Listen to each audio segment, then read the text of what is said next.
yan. Hindi ka man madidinig yan eh. Walang Diyos. Walang tunay na Diyos. Pera at kapangyarihan lang ang dapat mo sambahin. Yan ang totoo!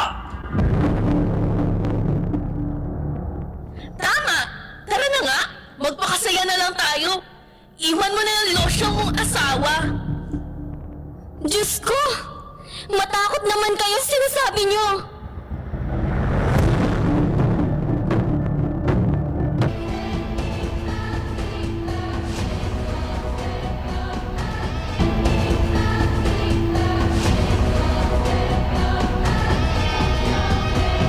Taas-taas ang Diyos.